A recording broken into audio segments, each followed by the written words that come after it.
बिस्मिल्लाहिर्रहमानिर्रहीम। अब बात कर लेते हैं केमिस्ट्री की। केमिस्ट्री के अंदर ये है कि आप लोगों ने केमिस्ट्री ना सबसे पहले बुक से लाजमी पढ़नी है, ठीक है। अब ये कि चल रहा है आजकल किप्स वगैरह स्टेप्स वगैरह, ये 4-4 घंटे की क्लास होती है, मतलब टोटल सारे मिला लेक्चर्स मिला के, तो बच्चा ना नहीं बना पाता शॉर्ट नोट्स वगैरह, या आप लोग नहीं कर सकते, नोट नहीं कर सकते, सारा सारा थक जाते, मतलब सबको पता ही है क्या सीन चल रहा है आजकल।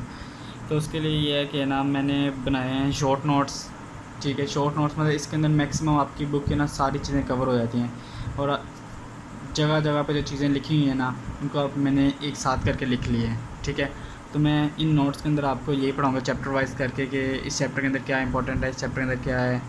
फिर उसके अलावा कुछ इसके अंदर एमसीक्यूज़ पॉइंट ऑफ व्यू आएंगे, मतलब जो पेपर के अंदर इंपॉर्टेंट एमसीक्यूज़, मतलब किस तरह एमसीक्यूज़ आता है वो होगा इसके अंदर, ठीक है। देन आप लोगों का ये है कि अगर आप लोगों को ये नोट्स वगैरह चाहिए होंगे तो फिर आप लोग रब्ता कर लें, तो आप लोगों को नोट्स वगैरह मिल जाएंगे, ठीक है। तो अब बात शुरू करते हैं चैप्टर नंबर 1 से। केमिस्ट्री का चैप्टर नंबर 1 हमारे पास दिया हुआ है।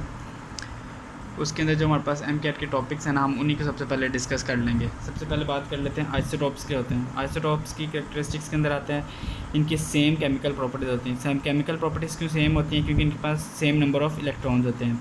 इनकी डिफरेंट फिजिकल प्रॉपर्टीज़ होती हैं, लेकिन इनकी position have same position in periodic tables, ठीक है। अब बेसिकली मैं आपको इसको तो रीड ही करके दे सकता हूँ, क्योंकि इसके अंदर ये आप इसको अपने पास ना ध्यान से बस सुनी जाना, क्योंकि इसी के आपको एमसीक्यूज़ आ जाते हैं कि आइसोटोप्स के अंदर आपको 4 एमसीक्यूज़ दे देंगे, उसमें कहेंगे इसमें से बताओ सबसे ज़्यादा सही ऑप्शन कौन सा है, ठीक है। फिर उसके बाद ये आपके पास ना बुक के हैं, इनको इकट्ठा करके लिख देते हैं ये एलिमेंट्स हैं तो इसके कितने आइसोटोप्स हो सकते हैं। हाइड्रोजन कार्बन नियॉन के 3 होते हैं, सल्फ़र के 4 होते हैं, निकल के 5 होते हैं, कैल्शियम और प्लेडियम के 6 होते हैं, कैडमियम के 9 है, टिन के 11 है, ठीक है। नाइट्रोजन, क्लोराइन, ब्रोमीन और ब्रोन, इनके 2-2 हैं आइसोटोप्स। मतलब ये सिर्फ बुक के अंदर है और इन्हीं के अंदर से पेपर में पूछेगा, उसके अलावा कहीं से आपसे पेपर में नहीं पूछेगा। टोटल नंबर ऑफ़ आइसोटोप्स 580 हैं, ठीक है, जिसमें से 3 हमारे पास आर्टिफिशियल हैं जो कि अनस्टेबल है, ठीक है। और उसके अलावा हमारे पास 280 हैं जो नेचर के अंदर प्रेजेंट है। 280 में से 40 रेडियो एक्टिव हैं और 154 ऐसे हैं जिनके पास इवन एटॉमिक नंबर और इवन मैस नंबर है। उसके अलावा सिल्वर के नंबर ऑफ़ आइसोटोप्स 16 हैं, जिनमें से 2 नेचर के अंदर हैं, ठीक है। ये एमसीक्यू ज़्यादा होता है कि सिल्वर के नॉन कितने हैं आइसोटोप्स और नेचर में कितने प्रेजेंट हैं। फिर उसके अलावा हमारे पास आर्सेनिक, फ्लोरीन, आयोडीन, गोल्ड, इनका एक एक आइसोटोप होता है, ठीक है। अब हमारे पास ये सारे बुक की एक्सरसाइज, बुक की रीडिंग उसमें से लिए गए हैं, ठीक है। इन्हीं में से अगर वो पूछेगा तो पूछेगा, ये बस आप लोगों ने रट्टा मार लो, अगर रिवाइज़ करो और आसान से रिवाइज़ हो जाते हैं खुद ही। फिर उसके बाद हम बात कर लेते हैं 50% हमारे पास ना अर्थ क्रस्ट के अंदर कौन से मेटल प्रेजेंट होते हैं। Oxygen, magnesium, silicon, calcium, iron.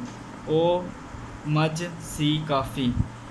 ओ से ऑक्सीजन, एम मज से मैग्नीशियम, सी से सिलिकॉन, का से कैल्शियम, फी से आयरन, ठीक है। ये हमारे पास 50% अर्थ क्रस्ट बनाते हैं। फिर उसके बाद हमारे पास अगला टॉपिक आ जाता है मैस स्पेक्ट्रोमेट्री। मैस स्पेक्ट्रोमेट्री किस लिए होती है, इसके पर्पज़ क्या होते हैं, इसके अंदर फार्मूला वगैरह, प्रेशर कितना सेट करना है, वो हमारे पास एमसीक्यूज़ के तौर पे आते हैं। मैस स्पेक्ट्रोमेट्री किस लिए होता है? For relative abundance of isotopes find करनी है तो मैस स्पेक्ट्रोमेट्री यूज़ करते हैं। ये हमारे पास सिर्फ और सिर्फ पॉजिटिव आयन के लिए होता है, एनाइंस के लिए नहीं होता। मैस स्पेक्ट्रोमेट्री हमारे लिए कैटाइंस के लिए होता है, ठीक है। इसके अंदर हम mass to charge ratio graph से ड्रॉ करते हैं। Mass to charge ratio x axis पे रखते हैं और अबंडेंस ऑफ आइसोटोप्स हम वाई एक्सिस पे रखते हैं।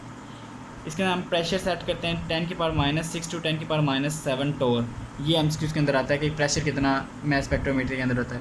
और इलेक्ट्रिक फील्ड कितनी सेट करते हैं वो अपने बताने थे 500 टू 2000 वोल्ट्स।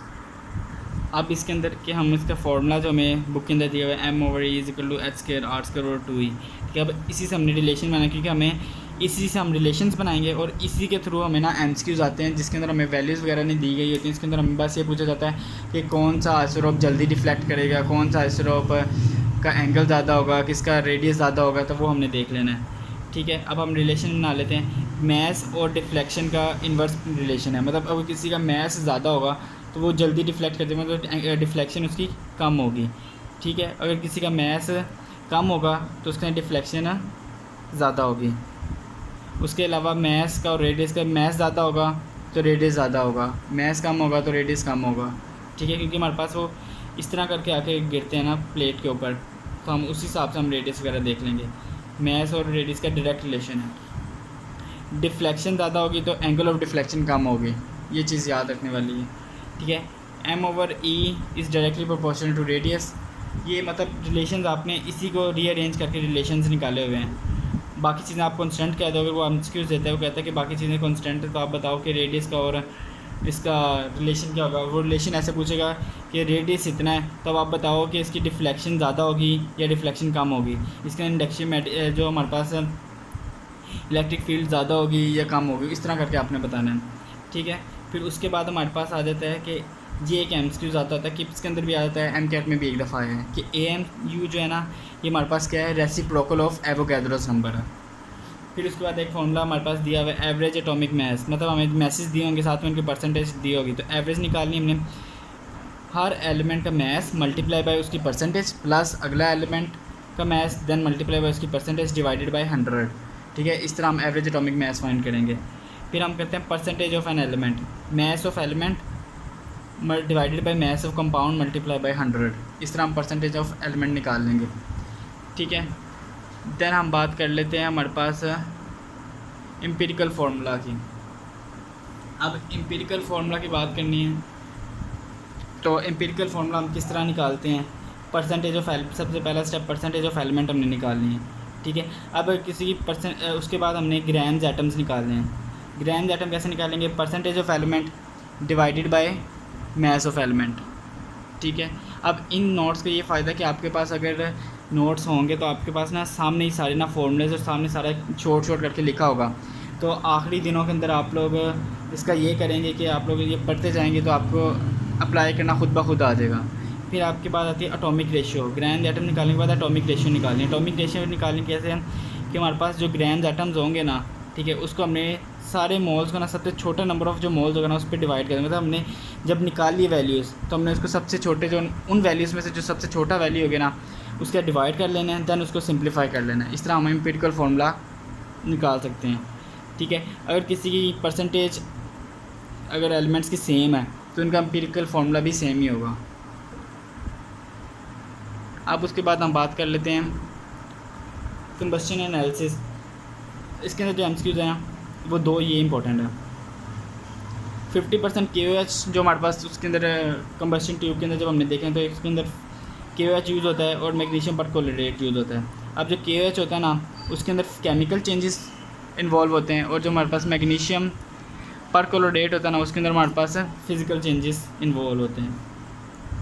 अब कंबस्शन एनालिसिस वाले के अंदर हम परसेंटेज ऑफ कार्बन कैसे निकालते हैं, परसेंटेज ऑफ हाइड्रोजन कैसे निकालते हैं, परसेंटेज ऑफ ऑक्सीजन कैसे निकालते हैं, ये सारे बुक के अंदर फार्मूलास लिखे हुए हैं, ठीक है। फिर उसके बाद अगला फार्मूला के अपने मोलिकुलर फार्मूला निकालना है, लेकिन आपके पास n दिया हुआ है और एम्पिरिकल फार्मूला दिया हुआ है, दैन आप इसको पुट करके निकाल लेते हैं। लेकिन अगर आपके पास n नहीं दिया हुआ तो n आपने कैसे निकालना है, आपके पास मोलिकुलर फार्मूला दिया होगा उससे आपने मोलिकुलर मास निकाल लेना है, फिर आपने उसको डिवाइड कर देना है एम्पिरिकल फार्मूला मास से। इस तरह आपके पास n निकल आएगा और दैन आप इसको पुट करके अपना मोलिकुलर फार्मूला निकाल लेंगे। अब जो मोल्स की सबसे कहानी है ना, मतलब पेपर के अंदर मोल का एक एमसीक्यूज लाजमी आना होता है। एक मोल से आ जाता है और एक डिफ्लेक्शन वाले से मास स्पेक्ट्रोमेट्री से आ जाता है, ठीक है। अब उसके लिए अगर आपको ये टेबल आता है ना तो कोई ऐसा न्यूमेरिकल नहीं है जो आप ना कर सकें, ठीक है। Number of moles equal to mass over molar mass, number of moles equal to volume over 22.414 decimetre cube, number of moles is equal to molecules, number of molecules divided by Avogadro's number, ठीक है। अगर आपके पास moles दिए हुए molar mass दिया, आपने मास निकालना है, number of moles multiply by molar mass, फिर हमारे पास मास आ जाएगा, ठीक है। नंबर ऑफ़ मोल्स को मल्टीप्लाई करें 22.414 से तो हमारे पास वॉल्यूम आ जाएगा। नंबर ऑफ़ मोल्स को मल्टीप्लाई करें एवोगैड्रोस नंबर के साथ तो हमारे पास नंबर ऑफ़ मोलिक्यूल्स आ जाएगा।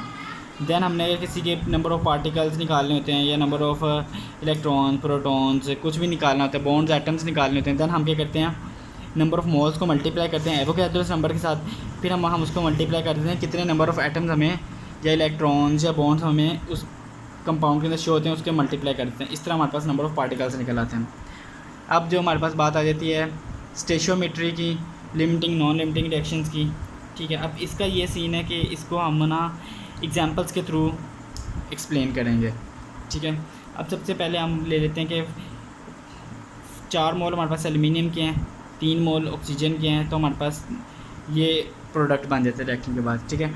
अब इसके 3 केसेस हैं कि हमें बाज़ दफ़ा एग्ज़ाम हमें वो ये इक्वेशन एज इट दे देता है, ठीक है।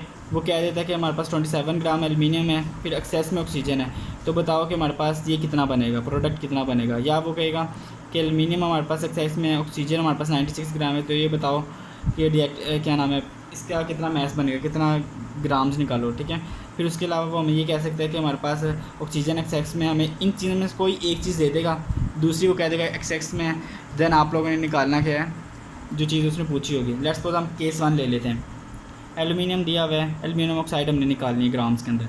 अब देखो ज़रा, हमने दोनों को लिख लेना है, ठीक है। मतलब हम इसको और इसको कंपेयर, एक्सेस वाले को हम छोड़ देंगे, इसको और इसको हम कंपेयर करना शुरू कर देंगे।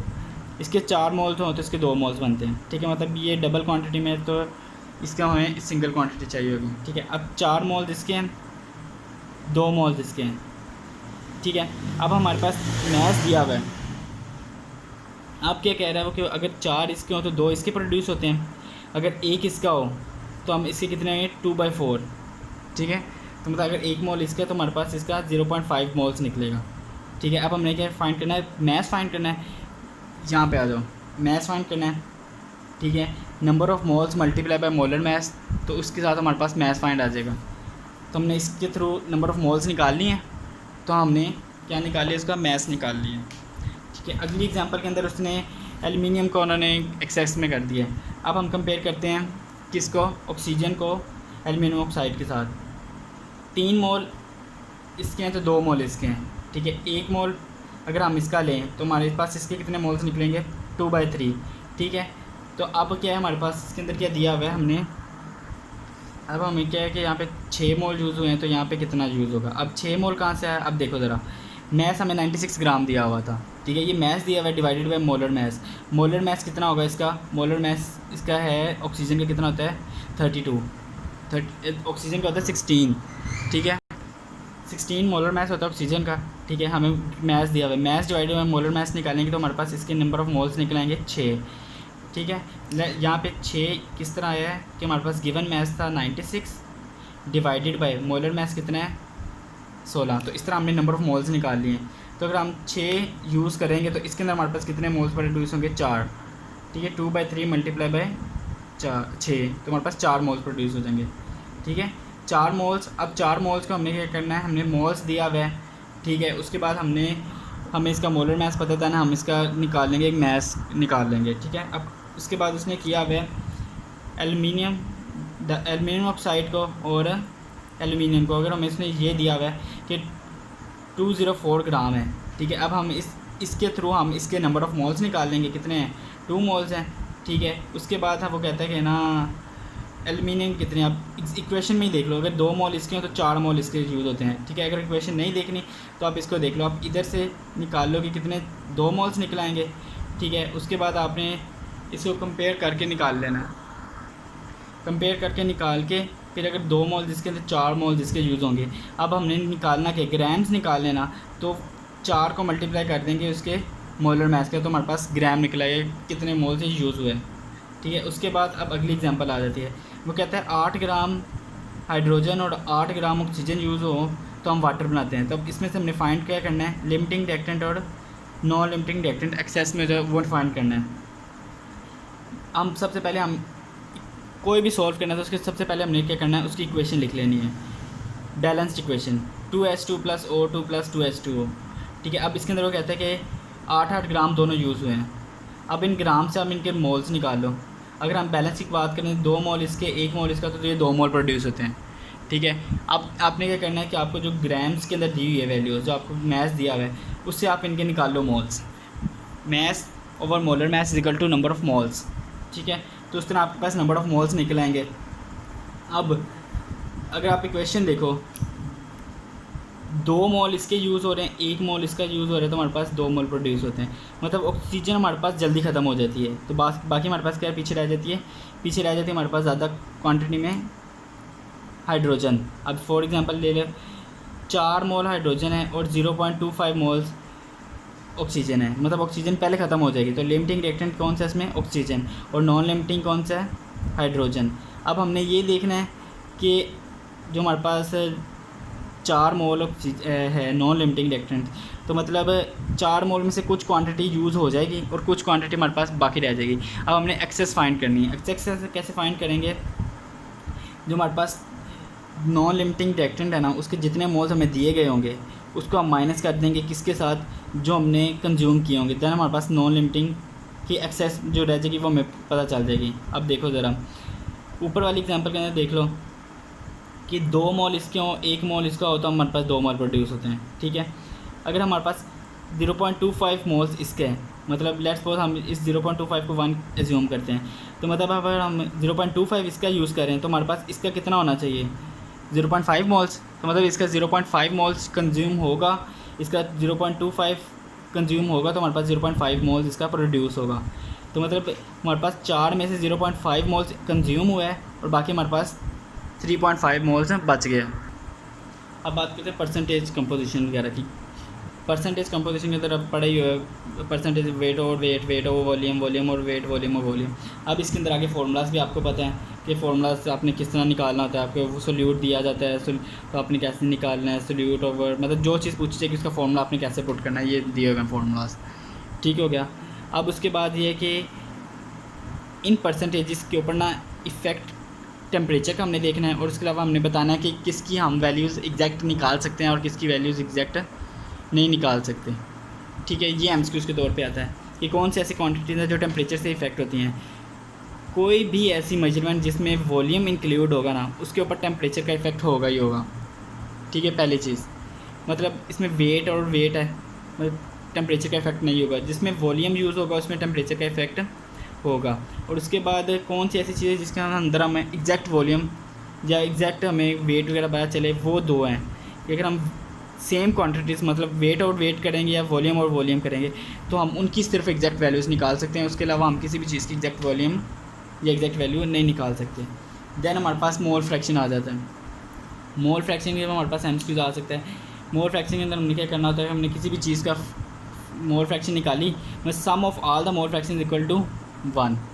ठीक है, अब कैसे निकालनी है मोल फ्रैक्शन? निकालनी नंबर ऑफ़ मोल्स किसी जिसकी हमने निकालनी होती है divided by total number of moles. That's suppose हमारे पास एक है ए एलिमेंट, बी एलिमेंट और सी एलिमेंट। तो अब हमने क्या करना है कि अगर किसी ए की निकालनी है ना, तो हम number of moles of element A divided by total number of moles निकालेंगे तो हमारे पास मोल फ्रैक्शन ऑफ ए निकल आएगी। अब सारों की मोल फ्रैक्शन को हम ऐड कर देंगे तो वो हमेशा इक्वल होगी 1 के। ठीक है, ये वो फॉर्मूलाज आ गए। अब हम बात करते हैं मोलैरिटी की। मोलैरिटी टेम्परेचर के ऊपर डिपेंड करती है। फिर उसके बाद हम आगे जाके ना मोलैरिटी का रिलेशन निकालेंगे वेट ओवर वॉल्यूम के साथ। ठीक है, ये एक एमसीक्यूज़ आ जाता है कि मोलैरिटी का किसके साथ, इन चारों में से किसके साथ रिलेशन बनता है, तो वो क्या है हमारे पास वेट ओवर वॉल्यूम। फिर मोलैरिटी का वो दिया हुआ है यूनिट मोल पर मोल ओवर DM-3, मोल DM-3 दिया हुआ है। ठीक है, molarity is equal to number of moles of solute divided by पर डेसीमीटर क्यूबिक ऑफ सोल्यूशन, या नंबर ऑफ मैस और molar mass, number of moles को हमने इस तरह लिखती है multiply by volume decimetre cube के अंदर। अगर हमारे पास डेसीमीटर क्यूब के अंदर है तो ठीक है, लेकिन हमने अगर सेंटीमीटर क्यूब में करना है तो ऊपर हमने मल्टीप्लाई कर देना है 1000 के साथ। ठीक है, अब हमने क्या रिलेशन निकालना है मोलैरिटी का और परसेंटेज और वॉल्यूम का। अब इसके अंदर देखो ज़रा, परसेंटेज वेट और वॉल्यूम मल्टीप्लाई बाय 10, ये फार्मूला एज इट याद कर लो। अगर आपने पूछो कि ये फार्मूला निकला कैसे है, तो ये है कि मैस ओवर वॉल्यूम कर दी हमने। ठीक है, अब परसेंटेज है ना, तो परसेंटेज की वजह से हमारे पास 100 नीचे आ जाएगा और 1000 ऊपर है, तो इनकी कटिंग करके हमारे पास ये 10 आएगा। ठीक है, और मोलर मैस हमारे पास वैसे का वैसे ही रहेगा। अब एग्जांपल ले लो, कैलकुलेट मोलैरिटी ऑफ 20% NaOH। ठीक है, अब 20% वेट और वॉल्यूम दिया गया हुआ है, मल्टीप्लाई बाय 10, मोलर मैस हमारे पास क्या है 40, तो हमारे पास 5 मोलर निकलेगा। इस तरह एक एमसीक्यूज़ कोई ना कोई आ जाता है। यील्ड कैसे निकालते हैं? Percentage yield is equal to actual yield over theoretical yield multiply by 100। अब हमारे पास बाद वो हमसे थ्योरेटिकल यील्ड पूछ लेता है एक स्टेटमेंट देके ना, तो वो कैसे निकालनी है? Molar mass of product over molar mass of reactant multiply by given mass of reactant. ठीक है, थ्योरेटिकल यील्ड के अंदर स्टेटमेंट पूरी देगा, उसमें सिर्फ आपको ना रिएक्टेंट का मैस दे देगा गिवन। ठीक है, तो आपने इसको कैसे निकाल देना है? Molar mass of product divided by molar mass of reactant multiply by given mass of reactant. अब उसके बाद ये कि एमसीक्यूज़ है, इस एमसीक्यूज़ को आगे मैंने लिख के ना एक्सप्लेन किया, वो मैं भी आपको बताता हूँ साथ ही। अब ये है कि एक्सरसाइज के पॉइंट्स हैं कि इसके अंदर शुरू के अंदर आप लोगों को एमसीक्यूज़ देते हैं, तो उसके अंदर आपको कह देते हैं ये है तो आपने इसका फॉर्मूला बताओ, ये क्या है वगैरह वगैरह, एथीन ग्लाइकोल किस लिए यूज़ होता है, ऑटोमोबाइल एंटीफ्रीज के लिए, ये सारे एक्सरसाइज के पॉइंट्स हैं। ठीक है, ये सारा कुछ ना एक्सरसाइज के अंदर लिखा हुआ है। फिर उसके बाद आपको ये पता अच्छा होना चाहिए न्यूक्लियॉन्स किसके इक्वल होते हैं, प्रोटॉन्स प्लस न्यूट्रॉन्स के, isoelectronic same number of electrons, isotone मतलब सेम नंबर ऑफ न्यूट्रॉन्स। फिर आइसोबार्स किन्हें कहते हैं, जिनके पास सेम मैस नंबर हो या सेम न्यूक्लियॉन नंबर हो लेकिन डिफरेंट एटॉमिक नंबर हो। आइसोबार्स और आइसोटॉप्स के अंदर डिफरेंस है। ठीक है, फिर उसके बाद stability is inversely proportional to charge, मतलब जिसका चार्ज ज़्यादा होगा वो ज़्यादा स्टेबल नहीं होगा। अब बाज़ दफ़ा हमारे पास ना एमसीक्यूज़ के अंदर वो एक्स या वाई या कोई भी एलिमेंट दे देता है, ठीक है, उसकी परसेंटेज दे देता है, देन उसके एटॉमिक मैसेज दे देता है, फिर वो कहता है उसका एम्पिरिकल फार्मूला लिखो या उसका कोई भी उसका ना फार्मूला लिखो। ठीक है, अब उसने 50% दिया हुआ है, साथ उसने एटॉमिक में। इसका सिंपलेस्ट तरीका क्या है कि आपने दोनों की रेशियो लिख देनी है, देन आपने ना उसकी परसेंटेज जितनी गिवन होगी वो लिख देनी है, फिर आपने उस परसेंटेज एलिमेंट को डिवाइड कर देना उसके एटॉमिक मैस के साथ। जब एटॉमिक मैस के साथ डिवाइड करोगे ना तो आपको पता चल जाएगा। ये देखो ज़रा, अगर हम इसकी बात करें, ठीक है, 5x हमारे पास 5 टाइम्स यूज़ हो रहा है, ठीक है, और ये हमारे पास 2.5 टाइम्स यूज़ हो रहा है। ठीक है, तो अब हमें इससे पता चलेगा मतलब x हमारे पास डबल यूज़ हो रहा है और y हमारे पास सिंगल। अगर हमारे पास y एक यूज़ हो रहा है तो हमारे पास x 2 यूज़ हो रहे हैं, तो इसीलिए इसका एम्पिरिकल फार्मूला क्या होगा, x to y। अब ये सिंपल सी वैल्यूज़ हैं, ये एज इट आपको ना मतलब अगर आपको कोई एमसीक्यूज़ वगैरह आता है जिसके अंदर न्यूमेरिकल वैल्यूज़ इन्वॉल्व होती हैं तो ये आपको डायरेक्ट करने के लिए ना आपको ये हल्का फुल्की हैं, ये याद कर लें। अब बात कर लेते हैं कि मोल फ्रैक्शन ऑफ, ये पीछे जो एग्जांपल मैंने दी थी मैंने कहा मैं आगे बताऊंगा, ये वही है। Mole fraction of NaOH is 0.2। Mole fraction हमेशा एप्लीकेबल फॉर सॉल्यूशंस होती है। Total moles is equal to NT is equal to 10 moles. Then percentage हमने फाइंड करनी वेट बाय वॉल्यूम की। अब हमने मोल फ्रैक्शन दी है, मोल फ्रैक्शन से हमने ना नंबर ऑफ़ मोल्स निकाल लेने हैं किसके, NaOH के, वो नंबर ऑफ़ मोल्स निकल आए। फिर नंबर ऑफ़ मोल्स हमने निकाल लेने हैं, मैस और मैस निकाल लेना है, मैस आएगा। मैस को फिर हम डिवाइड मतलब जो हमारे पास ये फार्मूलाज दिए हुए थे कि हमने इसमें क्या निकालना है, वेट और वॉल्यूम। वेट और वॉल्यूम को देख लें ज़रा, solute gram divided by 100 centimetre cubic multiply by 100, तो इससे हमारा परसेंटेज निकल आएगी। तो वही चीज़ की हुई है, पहले हमने नंबर ऑफ़ मोल्स निकाल लिए, मोल से फिर हमने मैस निकाल लिया, मैस से फिर हमने percentage by weight by volume निकाल लिया। ठीक हो गया। उसके बाद ये अब बुक की लाइनें हैं, ये भी बुक के अंदर है, ये भी बुक की लाइन है। Cationic molecular ions are abundant than anionic molecular ions, ये एमसीक्यूज़ के तौर पे आ जाता है। ठीक है, फिर उसके बाद मतलब वो लाइन क्या देता है, विच स्टेटमेंट इज़ ट्रू, तो आपने ढूंढनी होती है। अब उसके बाद सिंपली जिस तरह हमने पीछे भी एक्स और वाई की एग्जांपल की थी ना, उसी तरह हमने ये कि हमने रेशियो निकालनी होती है कि मॉलिक्यूल्स की मिक्सचर के अंदर क्या रेशियो है। ठीक है, तो उसके अंदर उसने हमें क्या दिया हुआ है कि ऑक्सीजन और नाइट्रोजन की रेशियो दी हुई है 1:4 वेट के हिसाब से। ठीक है, ऑक्सीजन नाइट्रोजन 1:4। अब हमने क्या करना है, अब हमने इनका कर निकाल देना है, इनको इनके डिवाइड कर देना है इनके मोलिकुलर मैसेज के साथ। ठीक है, क्योंकि हमने नंबर ऑफ़ मोलिक्यूल्स निकालने होते हैं, मोलिकुलर मैसेज के साथ निकालना है। ठीक है, तो अगर हमने इनकी रेशियो लेनी है तो हम इसको इस तरफ जाके रिवर्स कर देंगे, oxygen over nitrogen is equal to 7/30, मतलब ऑक्सीजन 7 मोलिक्यूल्स हैं और नाइट्रोजन के 32। ठीक हो गया, ये हमारे पास आ गया मिक्सचर के अंदर। अब दो चीज़ें ये आती हैं एमसीक्यूज़ के अंदर, केमिकल इक्वेशन राइटिंग। जब हमने केमिकल इक्वेशन लिखनी है ना तो हमने कौन सा लॉ ओबे करना है, लॉ ऑफ डेफिनेट प्रोपोर्शन। और अगर हमने केमिकल इक्वेशन बैलेंस करनी है ना तो हमने कौन सा यूज़ करना है, law of mass of conservation. Chapter ख़त्म, चैप्टर नंबर 1 इसको इंपॉर्टेंट था वो बता दिया मैंने आपको। अगर आपको समझ लगी तो लेक्चर चैनल को आप सब्सक्राइब कर दें और इस नंबर पर रब्ता कर लें अगर आपको नोट्स चाहिए।